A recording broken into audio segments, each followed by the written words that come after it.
Welcome to the Workplace Ninja Connect podcast.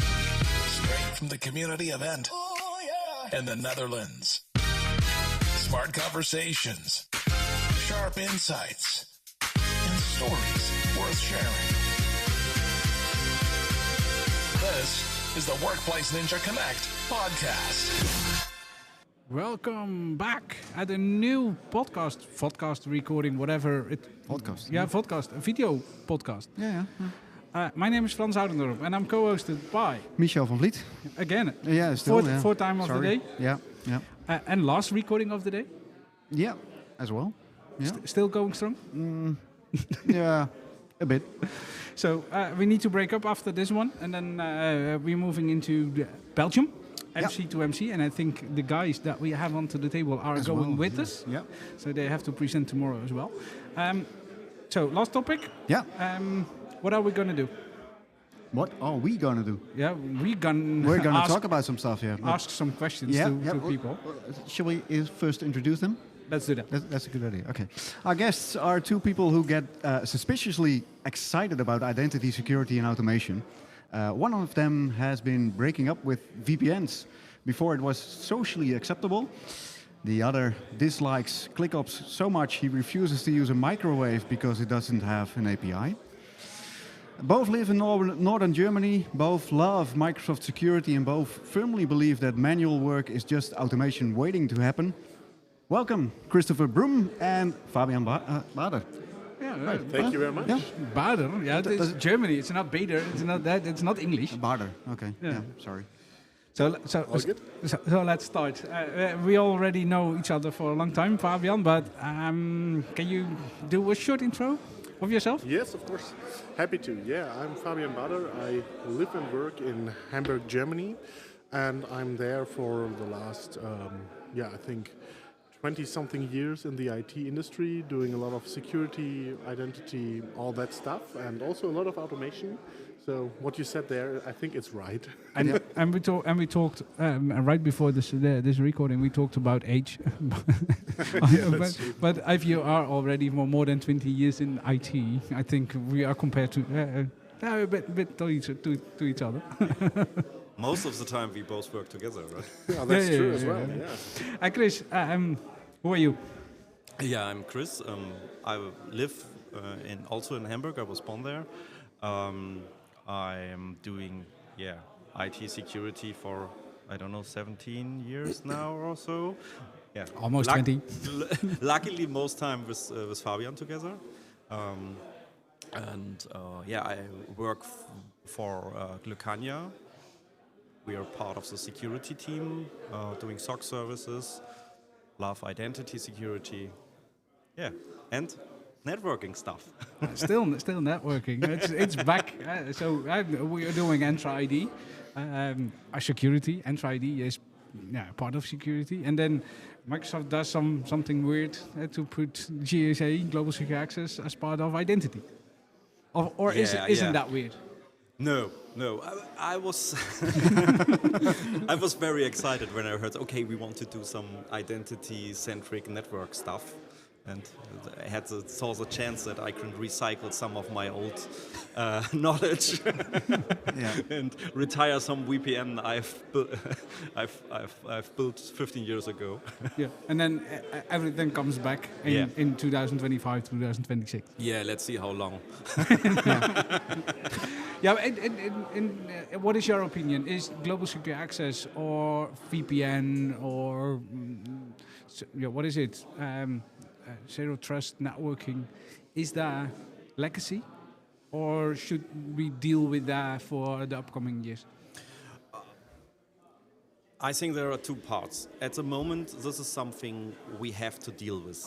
So we've tried for 15 years to do cloud only and get rid of it, but with mixed results. Some companies managed it better, some not, and application modernization is really hard business. So there is stuff that stays, and we see a lot of successful attacks at the moment that are focusing on VPN products and so on. So there is something we have to do.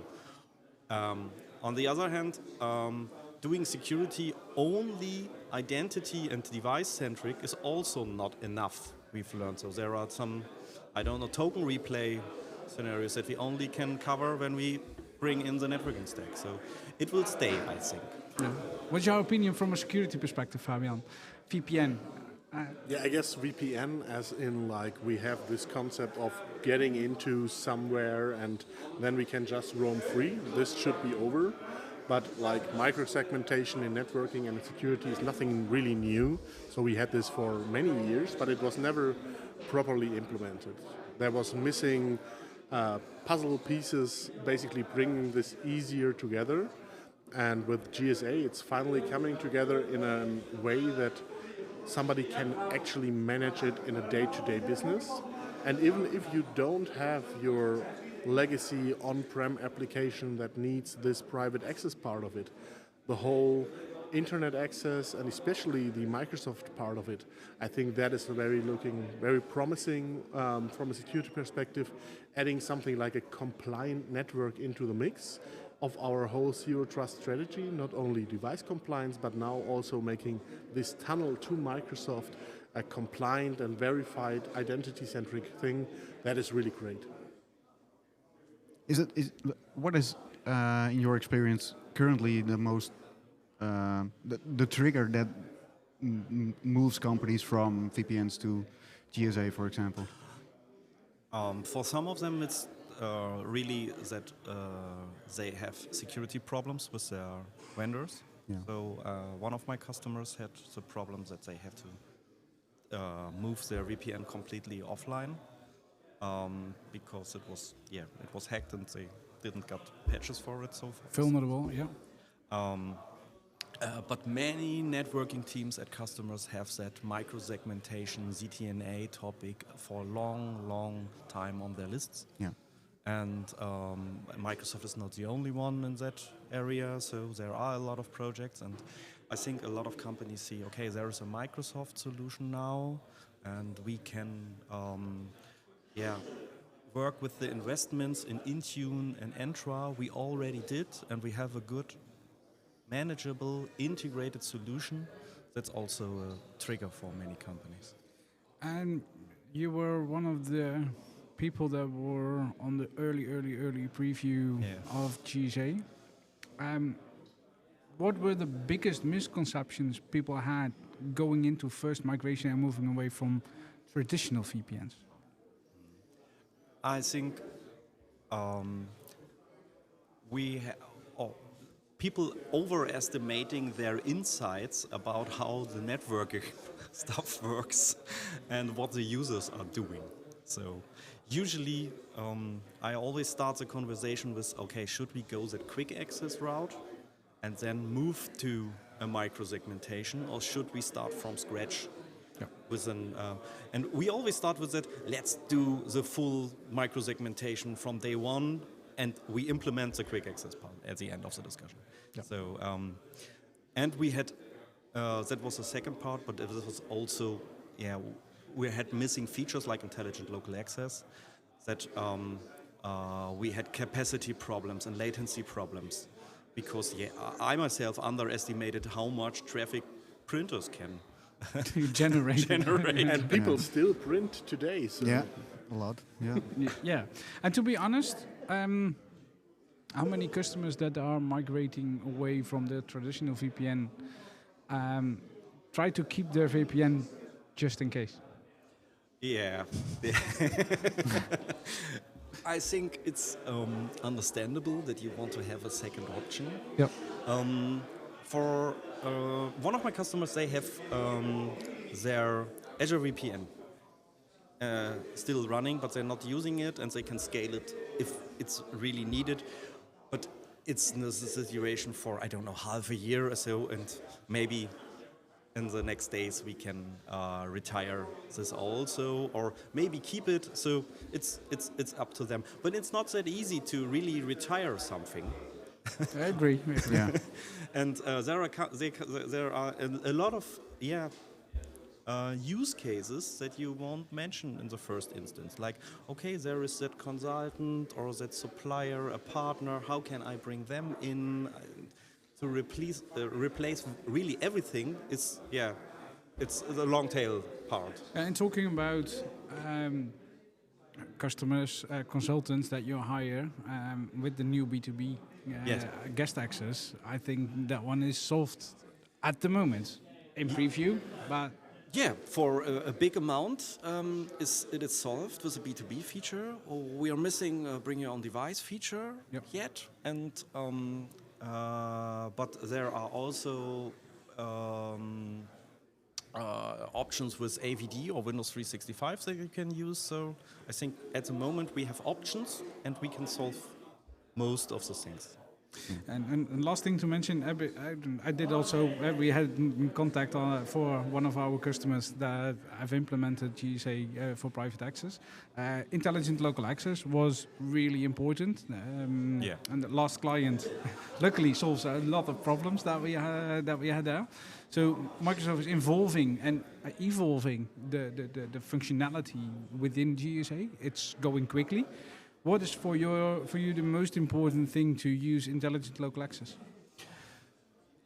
I think one bandwidth and latency are the both triggers. So if you start using private access, all of your traffic will be backhauled through the cloud. That goes out of your internet access and back through your internet access to the connector. And and you're moving a lot of traffic from your wide area network to the internet part. At the end, that's a good news because internet access is cheaper and maybe this is your strategy either way. But in a rollout, this comes sometimes surprisingly. And the other part is latency. Some applications are very latency related or demanding, and having it is, it's a game changer. Yeah. What is the the most important architectural design issue when you see organizations want to move to GSA? Connector placement is really important. Okay, where are my servers? Where are my resources? How is my traffic going through the network? You have to integrate your network team. You have to know your environment, and you have to learn and adapt in that project. And I think this is the main problem. But it's solvable. To set up additional connectors is easy done. Yeah, sounds easy. Yeah. Fabian, stop clicking, start automating. That sounds like a blog article from 2005 I meant. This is like something a lot of us in IT already do for a long time. So I was somebody who grown up without PowerShell in the first years of my career, so I still know Visual Basic and all that stuff to automate. And we got at some point PowerShell, we got all this automation, and we now live in a world where we talk about cloud services and all that stuff.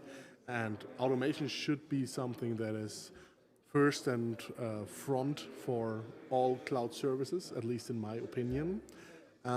Sadly, it's not always implemented in a way that I would like it to see. That's always. And so, I think we had to step up as a community and build something especially for the Defender parts that helps us to solve this gap that we currently have. And that's called?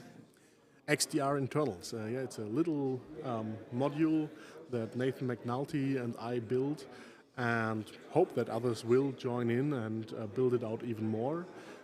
We are now close to 100 commandlets that we already support, and we basically do the same thing that your browser would do, where you would click, and with all the AI, I automate my browser with something that clicks for me in it. I think we are not doing so much different than that, but we just do it on the command line and do it in PowerShell. A bit more legacy style automation than the cool new kids. But it helps immensely in getting data out that you need, setting settings at scale, And it really had a very good feedback from the community so far, and we hope we can evolve it. Yeah. Did you build it out frustration or just fun and Out of helping you spite, out? no, just kidding. No, in the end it was partly. So basically we already knew that there is this capability and people like Nathan or I would be able to use it. But for many people it was still too complicated or they didn't even know that this was available. Yeah. And we wanted to make it a bit less complex to get this working in your own environment and bring admins out there something they can easily work with. And in the end, maybe this is also something that transports to Microsoft, hey, this is something that is needed. If a lot of people use it, then it might show that there is value in building such things into the native Graph API. And I also talked about it in my talk very early on. I said we only build in APIs that are not in Graph API, or where the features in Graph API are not completely lacking in this endpoint. Yeah. So we don't want to replace the Graph API or build a replacement for them. We want to be a companion that helps in those cases where there is no way to do it another way. Yeah, it complements it. Yes. Yeah. The official APIs, the Graph API, Defender API, are limited sometimes. Yes. Yes. What surprised you the most when you start digging into the internal APIs? Actually, how well they just work. So if you start working with them, they are already really good. Of course, some of them are not as polished as a Graph API would be, but this is more because they don't need this polishment. So you get maybe just an integer for a product name. So like 5 is Defender for Endpoint or something like that. But this is like easily be solvable with a lookup table in a separate module. And I think that is basically what surprised me the most. They already have a lot of good stuff. Why they don't just move it over and understand there's a lot of red tape inside of Microsoft to get something into the Graph API and maintaining it. Of course, this also holds you back, I guess, in some developments. But I would just love to see that it is getting more attention over the next coming years. And I don't think that this is related to the commandlet or module we build, but also to our nagging itself. We already see improvements. Like Defender for Identity team has done a great job and giving us a lot of APIs now in the Graph API that work for exactly those solutions that we needed. We can scale, deployment, all that stuff. So we definitely see that the teams are listening and adapting, and we hope we can just accelerate this process. Is it always reverse engineering and see what the GUI does, the reverse part, so to say, or is it just read the documentation and see how Microsoft has documented a specific Graph API and how you can use it? Basically, the API that there is no documentation, at least not publicly available. Might be something into Microsoft Docs internal, I don't know. So for us, it is basically reverse engineering the things. And to be honest, we use a lot of automation and also AI in this process. So when I create a new commandlet, I replicate the clicks, I look at the different values, and then since all the commandlets are similarly built, I try to use, of course, Visual Studio with an AI agent to build an initial version of that, and then I do proper testing of it, but in many cases this helps to really accelerate the whole process of bringing this out. Looking at the Defender stack, because XDR Defender is for the Defender stack, what is the one most important thing or task that you think IT pros shouldn't do manually anymore, but use? So in my opinion, and we already have that partly, not fully, is detection. So I think if you still manage your detections in your environment by hand, please stop doing that. Yeah.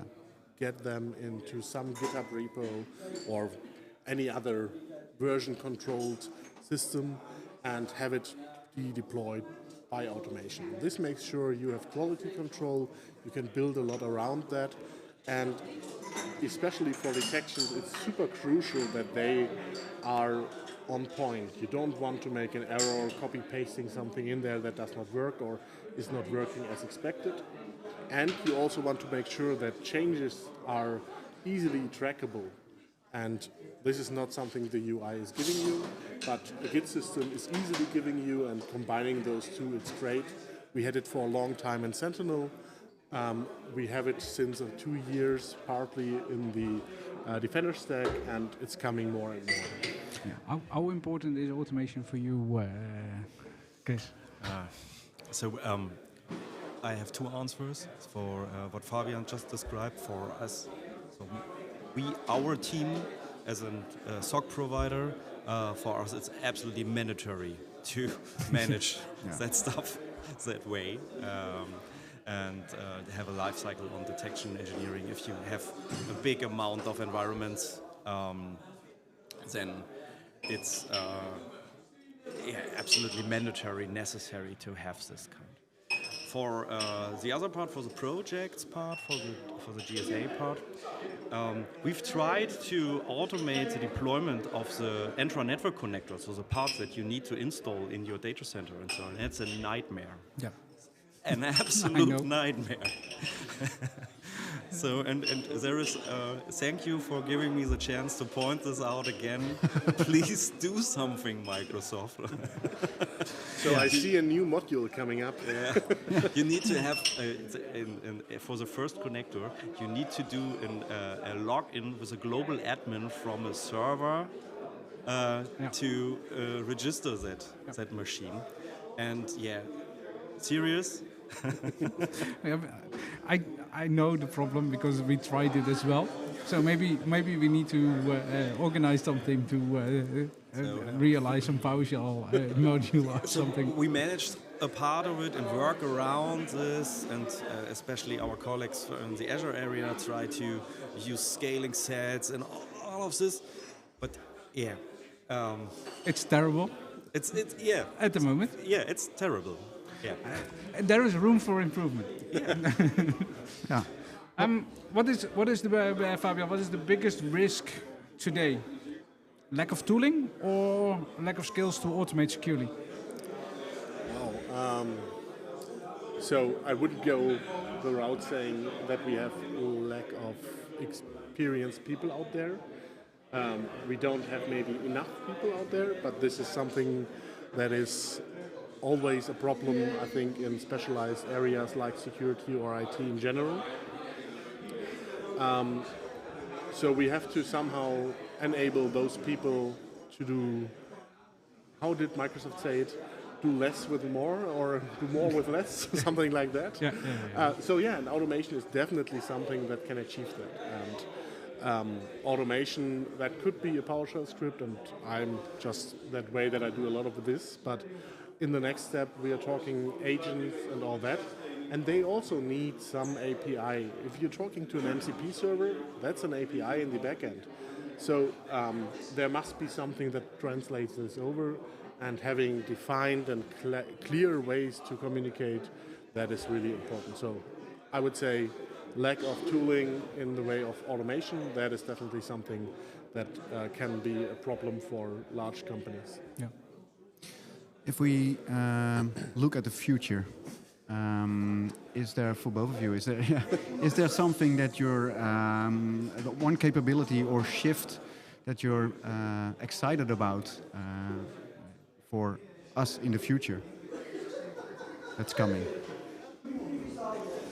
Yeah, that's not an easy one. I think our next big challenge is to handle that flood of agent identities that will increase the number of applications in Entra ID massively, and we need to have new answers for that. Yeah, we didn't talk about AI, so maybe we can throw that one in. Oh, shall we? I definitely see huge improvements for the whole industry in this area. So I'm not talking about, we will be AGI in whatever years. But this is not even necessary. Like, if we have good AI, good tooling that supports us in a way that our manual tasks are getting less and less, this is already helping a lot of us immensely. And yeah, I think in the future we will see more and more of this being used to an extent that is not what we've seen in the last few years. And with it comes challenges. Of course, people are now spinning up Claudebot and letting them run on their own computers without any restrictions. This will not be going well for everybody. But on the other hand, I think we have the tooling, we have the knowledge to get started there, especially in the enterprise. The whole AI agent stuff in Entra. There's also much room for improvement for the next years, but I think this will definitely be a big part of our job. I think it amplifies problems that we already have. So in regard to bad application management, technical depths, data loss prevention topics, all of this is getting just amplified by AI. Yeah, it is there already. It will really become more visible nowadays. Yeah. The growth is immense now. With the I think it's a bit like, you remember when everybody was switching to SharePoint Online and suddenly you could search for a document and find it. Yeah. And everybody was surprised that they had access to these documents. Yeah. They didn't change anything in what you could access, but now you was able to access it. Yeah. And I think with an AI this will be even worse, because missing controls on what you can access or missing DLP policies to extract something to a third-party AI, this will now be extrapolated. Totally agree. And then to finish up this recording, we have always a personal question. So before we go back to breaking VPNs and scripting Defender, what's your favorite way to completely disconnect and recharge? Completely disconnect and recharge. Are you sometimes completely disconnect or always connected to the tech that we are doing? There are times where I'm completely disconnected, but I think not as often as some would hope. Yeah, me too. But in the end, like just turning off the phone, putting it away, and reading a book, I think that is the ultimate goal. And a non-technical book, right? Or yes, non-technical. Okay. Yes. Okay, And I hope in this summer vacation I will have the chance. I'm planning to go to Canada 1 week without cell towers near me. So it will not be a choice, it will be done for me. And how is that for you, Chris? I have a caravan at the Baltic Sea, taking the weekends off there sometimes. Not every time, but this is I'm a bit jealous there. Yeah, definitely. Sometimes I want to disconnect from not only tech, but sometimes also from the family. But I heard you now got a new man cave where you could do that. Yeah, I definitely. The wife, my wife is sometimes sending me to the office instead of being at home, because it takes a bit more quiet at home. Yeah. Okay, guys, thank you for joining us in the recording. It was awesome to talk on GSA and Defender again, as always. Thank you so much for having me. If you're watching, this was the last recording for the Ninja Connect. Stay up to date. Connect on LinkedIn and like and subscribe on our YouTube channel to see the next recordings where we dive into topics, for example, with our Workplace Ninja team. So we will do a lot of recordings for the rest of the year. They need to be planned, but we will do. So we will back with another informational episode. So keep an eye on our socials. Thank you for listening. Thank you for watching. Until next time. This was the Workplace Ninja Connect podcast. Thanks for tuning in to the Workplace Ninja Connect podcast. Stay curious, stay connected, and keep sharpening your ninja skills. See you next time.